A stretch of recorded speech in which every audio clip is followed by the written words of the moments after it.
Michigan is a place of edges, where water meets land and land gives way to forest, where cities rise loud and restless, and just a few miles away, the world goes quiet.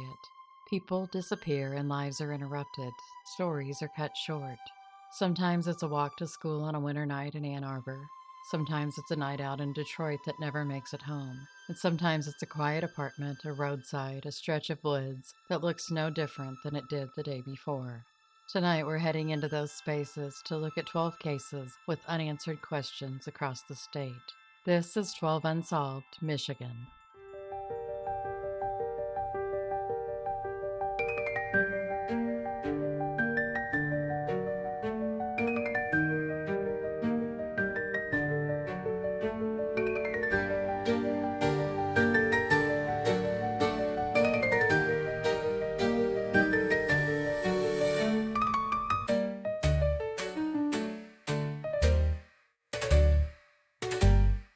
Welcome to, or welcome back to, the Agatha May Detective Agency. I'm Agatha May, and I'm so glad you're joining me for another episode of 12 Unsolved.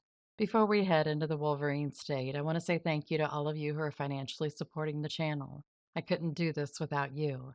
And for those of you who'd like to help me keep the lights on around here, there are membership links in the description box, as well as a PayPal link if you'd rather support me directly. I'm going to take a short break from the Troy Taylor case. It was extremely difficult for me to research, and reading what had happened to Troy's victims was just a little too much for me. I am heading out of town later this week to help my daughter and son-in-law settle into their new house and hang out with the grandbabies for about 5 days, and it'll give me exactly the kind of mental health refresh I need. Now, on with our episode.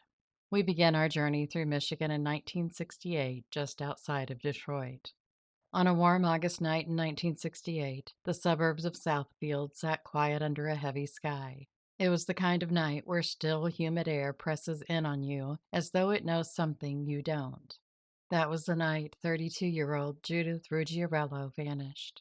The evening before, inside the home she shared with her husband, Antonino, Judith told him she was leaving and that she'd put a deposit down on an apartment. An argument broke out between the two, and whatever was said between them that night would become the last known moment anyone could trace her story with certainty. By the next morning, Antonino had made arrangements for the couple's sons to stay at his brother's house, and he dropped them off at their uncle's around 11 o'clock. The hours stretched on, and there was no word from Judith. 12 hours after she went missing, her 1967 Pontiac Bonneville convertible was found abandoned in a parking lot behind Arby's restaurant in Detroit. Her car had scratches and other indications that it might have been towed. The inside had been wiped clean, and her purse was still inside of it. For 2 years leading up to that night, Judith had formed a friendship with another man. There was never any definitive proof that they were anything more than friends. He was questioned by police and cleared. Rumors swirled about her husband and ties to the mob, and in 1977, Antonino and one of his brothers were found guilty of attempted murder after they put a bomb in a racketeer's car.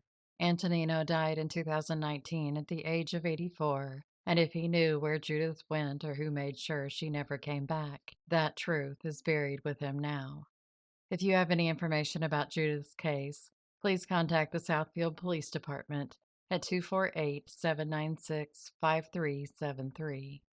On the morning of January 19, 1970, Ann Arbor woke up slowly beneath a gray winter sky, and 13-year-old Cynthia Coon left her family's home in Ann Arbor, Michigan to walk to school. Cynthia preferred making the 1-mile walk rather than ride the bus, even in the winter.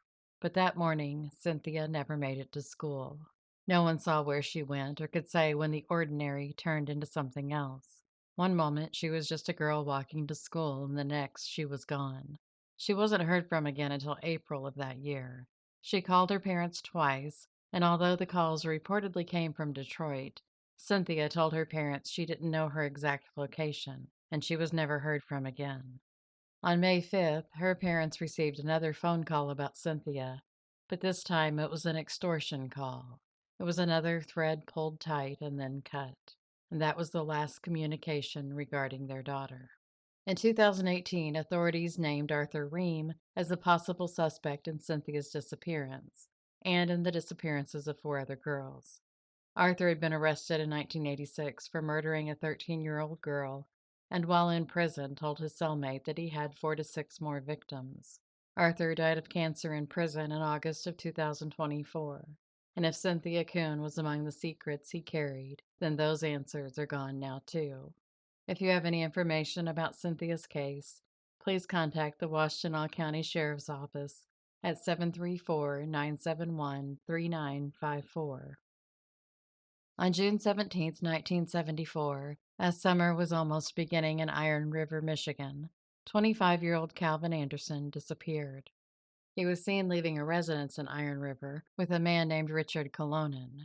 They walked out into the long northern evening, and sometime between then and whatever happened next, Calvin vanished. And on the surface, it might have looked like just another disappearance, a man stepping out of his life and never returning. But nothing about Calvin's life at that point was simple. He and his wife had recently separated, and the reason was because she was involved with Richard, the same Richard he was last seen with. But the story didn't start there. 2 years earlier, on January 8, 1972, both men had been arrested. Calvin was charged with breaking and entering, and Richard faced those same charges, along with arson, tied to a fire that consumed 3 buildings. And Calvin had agreed to testify against Richard, to stand in a courtroom and speak against him. Calvin never made it to that hearing. Investigators have long suspected that Calvin's disappearance wasn't voluntary, that it didn't end with him walking away, but with someone making sure he never could. Richard Colonan has refused to take a polygraph, and no charges have ever been filed. If you have any information about Calvin's disappearance, please contact the Michigan State Police at 906-265-2034. On October 28, 1978, as the leaves were thinning from the trees and the nights were coming on quicker than they used to, inside a quiet apartment in Troy, Michigan, something had already gone terribly wrong. 48-year-old Gail Webster was found bludgeoned to death in the home she shared with her 25-year-old daughter, Terry. And Terry, sadly, was the one who found her. There were no signs of forced entry, nothing had been stolen, and there were no signs of any kind of sexual assault. Friends and family couldn't provide any reason that anyone would want to hurt Gail. She was well liked and didn't have any known enemies. A few weeks before the murder, Terry had gone out to a popular club in Detroit, and somewhere in the noise and movement of that night, her apartment keys were stolen. Later that same night, someone had gone to the apartment. They didn't break in, but instead they tried the door and jiggled the handle. Gail was inside, and her screaming scared off the potential intruder. Terry would later recall something else, a suspicious vehicle she noticed at the club the night her keys were taken, and she thought she saw it again in the apartment parking lot the night her mother was murdered. The driver had blonde hair, but the vehicle nor the driver were ever identified. If the person who stole those keys was the same one who came back later, then this wasn't random, it was planned. Someone who knew where they lived and knew which apartment door those keys unlocked. There have never been any named suspects, and the question of who showed up that night in October of 1978 has never been answered. If you have any information in Gail's case, please contact the Troy Police Department at 248-524-3477. On a bitter February 9th in 1980, the wind coming off the lake was sharp enough to sting, and darkness settled over St. Ignace, Michigan. In contrast to the frigid air outside, inside a local bar called the Homestead, there was warmth. 39-year-old Anna Allen sat at the bar having a drink, passing the evening like anyone else trying to outlast a Michigan winter. Around 9:30 p.m., she stood up and turned to the people beside her and told them she'd be right back. But as minutes stretched into something longer and longer into something uneasy, it became clear that something wasn't right. Anna hadn't returned and was nowhere in the parking lot. Her car was still there, though, and her purse and cigarettes were still inside of it. Nothing was disturbed, and there was no sign of a struggle. So did Anna walk off on her own, swallowed by the dark streets of St. Ignace? Did she leave with someone willingly, or was she forced into a vehicle? No one saw, or if they did, they never said. 46 years later, the questions remain. If you have any information about Anna's disappearance, please call the St. Ignace Police Department at 906-643-8877. On the evening of June 28, 1981, summer was beginning to stretch over Tilden Township, Michigan. At the Tilden Township Club, the lights burned bright against the dark.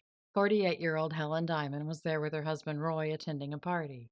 Music, voices, and glasses clinking drifted over the night air as the drinks flowed easily, and maybe a little too easily. By the end of the night, neither Helen nor Roy were in any condition to drive. Someone offered them a ride home, but they declined, and instead they walked out to their car, and somewhere in that short distance an argument began. Roy told Helen she could walk home, and then he left. Helen turned back and went inside the club again, back into the noise and the light, and stayed there into the early morning hours. When she finally left, she told the people still there that she was heading to her son's house, which was less than a mile away. But Helen never made it. 2 witnesses later said they saw Helen walking along the road that night. Another witness saw tire tracks in a clearing across from the club, a clearing where cars didn't typically drive. When police searched that area, they found a single woman's loafer. For reasons no one has ever been able to fully explain, that shoe wasn't made known to Helen's family until years later, and by then it had already been discarded, and whatever clues it might have carried were gone. Then in August, another piece surfaced. A purple jacket was found off the side of the road, and the family identified it as Helen's. The family was investigated and all were cleared. The jacket was the last clue in Helen's case. Since then, there has been no new evidence as to what happened to her that summer night in '81. If you have any information about her case, please contact the Michigan State Police at 906-475-9922. In the late summer of 1981, Hazel Park, Michigan buzzed with the quiet kind of anticipation that comes with leaving. Boxes half packed, plans half formed. A life was about to be folded up and carried somewhere new. 26-year-old Carolyn Martin was getting ready to start over with her 2-year-old son, Mark. Carolyn had recently reunited with Mark's father, Harry Karezian, who had obtained a job in Texas. Carolyn and Mark were moving to start a new life with Harry. At first, Carolyn planned to travel in a caravan with her brother Timothy, but somewhere along the way that changed. Instead, she left with Harry, and that's where the trail begins to unravel. Carolyn and Mark were never heard from again. When police questioned Harry, he gave them a story that was more than a little sketchy. He said that Carolyn had changed her mind about moving to Texas and had led her and Mark out of the car near Toledo, Ohio. He said he'd given her $4,000 cash, and she told him to just discard her belongings. He then continued on to Texas, but changed his mind and returned to Michigan when he started having car trouble. Since that day, neither Carolyn's nor Mark's social security numbers have ever been used. And as the years passed, Harry changed his name twice and has consistently refused to take a polygraph. Authorities suspect foul play. If you have any information about the disappearance of Carolyn and Mark, please contact the Madison Heights Police Department at 248-837-2732. On January 19, 1983, winter was holding tight to Reed City, Michigan. In sharp contrast to the shadowy gloom from the overcast sky, inside Gamble's store, the world was brighter. The hum of the fluorescent lights could be heard between the chatter of shoppers. Everyday life was moving along, unaware of what was about to unfold beneath it. 27-year-old Janette Robertson was working her shift in the pet and hobby department, and that afternoon she made her way down to the storeroom in the basement. It was there that something went terribly wrong. Janette was brutally attacked and suffered fatal blunt force trauma to the head. When authorities investigated, they discovered Janette's body partially unclothed, but couldn't determine if she had been sexually assaulted. Investigators later discovered that Janette had been receiving obscene phone calls in the days leading up to her death, but there were no clues as to the identity of the person on the other end of the line and whether or not the caller had anything to do with Janette's murder. Local merchants raised money to support the investigation, and the community sent in hundreds of tips. But despite their efforts, no suspects were ever named. If you have any information about Janette's murder, please contact the Michigan State Police at 989-773-5951. On August 23, 1992, as late summer breezes blew through the tall grass along Kruger Road in New Buffalo Township, Michigan, a passerby came upon something that didn't belong. It was the body of a woman, and she had been deliberately left there. Her body had been wrapped in a sheet, a white towel, two garbage bags, and then had been bound with twine. There were no personal belongings with her. She was nude, her dentures had been taken, and her hands were missing. Someone was trying to make sure she was never identified. The towels were similar to those used in care facilities across Illinois and Indiana, but weren't distinct enough to point to anywhere specific. She was believed to be between 65 and 70 years old enough that somewhere someone should have noticed she was gone. Investigators estimated she had been dead for 3 to 7 days before her body was left along that road. She was soon given a nickname, Betty the Bag Lady, a name that tries to make something easier to say, but that strips away something human in the process. She was someone, and someone somewhere once knew her name. Now, decades later, an unnamed provider of investigative genetic genealogy is working on identifying Jane Doe. If you have any information about her case, please contact the Michigan State Police at 269-657-5551. On a warm summer night in late July 1994, 22-year-old college student Renée Welka had just finished her night shift at Mountain Jack's, a popular steakhouse in Ann Arbor, and then returned to her apartment at the Glencoe apartment complex. But the night wasn't over for Renée. She and a friend went out for a while, and then later, as Renée pulled back into the parking lot, everything changed in an instant. An unknown man approached the car. Without warning, he fired a shot through the rear driver's side window. The bullet struck Renée in the back, and she collapsed at the wheel. Police were on the scene within minutes, and Renée was rushed to St. Joseph Mercy Hospital, but she didn't survive. A crowd had gathered in the parking lot following the shooting, and Renée's friend, the one who had been with her that night, identified a man in the crowd as the shooter, 18-year-old Clarence Powell. He was arrested and charged with murder. Clarence maintained his innocence, and friends and family rallied around him. And in less than 2 weeks, the charges against him were dismissed. There wasn't enough evidence to take to trial. On the 10-year anniversary of Renée's murder, investigators stated that Renée's case was being actively investigated and many new pieces of information are being developed. Yet there has been no update regarding Renée's case since, and over 30 years later, her case remains unsolved. If you have any information about Renée's case, please contact the Pittsfield Township Police Department at 734-944-4911. On the afternoon of August 4, 2008, the woods outside Newberry, Michigan stood quiet and thick with pine and shadow. That was the last place anyone saw Derrick Henagan. He had been staying with a neighbor after a fight with his live-in girlfriend, and was supposed to meet her at a deer blind in the woods, but he never made it. He walked into those woods and was never seen again. 3 days before he disappeared, he had called friends and family in his hometown of Hartford, Michigan, asking for a ride back home. He wanted to go back to familiar roots. His father had sent him a bus ticket to get back home, but it was never used. In the years that followed, investigators looked at the people in Derrick's orbit, and one name stood out, a friend, Austin Bradley Austin, who would later be charged in 2011 with the murder of his own girlfriend. Police investigated to see if Austin was involved in Derrick's disappearance, but they have never named him as a suspect. Almost 2 decades later, no arrest had been made, and the question of what happened in those woods that summer night has never been answered.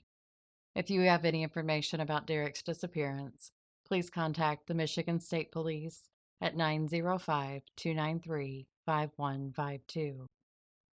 On December 11, 2012, inside an off-campus apartment near Eastern Michigan University in Ypsilanti, Michigan, an alarm clock kept ringing. 23-year-old Julia Niswender should have been getting up, starting her day, moving through her familiar morning routine. But when one of her roommates called out to Julia, she didn't answer. The door to her bedroom was locked, so the roommate called police for a wellness check. When the authorities arrived, they forced the door open, and what they found inside was something no one was prepared for. Julia was in the bathtub, partially clothed and deceased. An autopsy later revealed that Julia had been sexually assaulted and had died by drowning. Her hands and legs had been bound, but the ligatures had been removed before her body was discovered. Her bedroom told its own story. It had been ransacked, and a few of her items had been taken: her apartment keys, a pillowcase, and possibly a pair of her underwear. DNA was found at the scene. It was a thread investigators hoped would lead somewhere solid. But 14 years later, no matches have been made and no suspects have been named. If you have any information about Julia's murder, please contact the Ypsilanti Police Department at 734-483-9510. 12 cases, 12 stories that start in ordinary places: a bar, a parking lot, a quiet road, a small apartment, and end somewhere we can't follow. For every one of these cases, there's a moment where everything could have gone differently. A moment where someone saw something, heard something, knew something, and maybe didn't realize it mattered. If you recognize any detail from these cases, no matter how small it seems, it could still make a difference. Thank you so much for joining me for another episode of 12 Unsolved. Please like, comment, and share so more people can hear these stories. In our next episode in this series, we head to the land of 10,000 Lakes, Minnesota. In the meantime, I'll be bringing you more true crime. Until then, stay safe and be happy.